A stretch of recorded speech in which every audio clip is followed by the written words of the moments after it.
8th पे commission. 8वें वेतन आयोग का ऐलान केंद्रीय कर्मचारियों और पेंशन भोगियों के लिए बेहद अहम है। हर बार आयोग न केवल वेतन संरचना में बदलाव करता है बल्कि भत्तों की भी समीक्षा करता है। इस कारण कर्मचारियों के बीच ये चर्चा तेज हो गई है कि क्या इस बार कई मौजूदा भत्ते खत्म हो सकते हैं।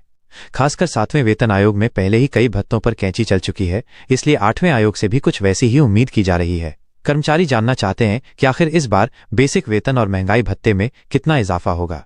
पिछले आयोग में हुआ था बड़ा बदलाव। 7वें वेतन आयोग की रिपोर्ट में पाया गया कि करीब 196 तरह के भत्ते मौजूद थे।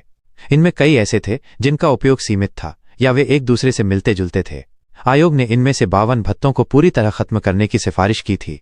साथ ही 36 भत्तों को अन्य श्रेणियों में मिला दिया गया था। सरकार ने कई अलाउंस को नए नाम और नियमों के तहत लागू किया था।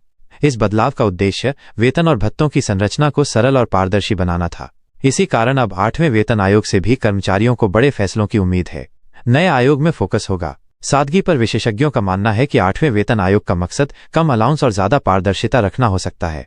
भत्तों की संख्या घटाकर वेतन संरचना को और आसान बनाया जा सकता है। आज के दौर में डिजिटलाइजेशन और नई प्रशासनिक प्रणालियों ने कई पुराने भत्तों की उपयोगिता खत्म कर दी है। इन्हें हटाने से न केवल खर्च कम होगा बल्कि पे स्ट्रक्चर भी तार्किक बनेगा। आयोग इस बार महंगाई भत्ते और बेसिक पे पर अधिक ध्यान केंद्रित कर सकता है। इससे वेतन प्रणाली ज्यादा संतुलित और सरल होगी। कौन से भत्ते हो सकते हैं खत्म? रिपोर्ट्स के मुताबिक 8वें वेतन आयोग में कई छोटे और अप्रासंगिक भत्तों को हटाने की संभावना है।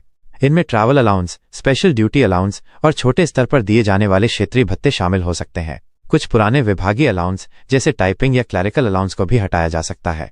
हालांकि इस बारे में अभी कोई आधिकारिक घोषणा नहीं की गई है। सरकार का मकसद सिर्फ यह है कि भत्तों की संख्या सीमित हो और सैलरी सिस्टम को अधिक स्पष्ट बनाया जा सके।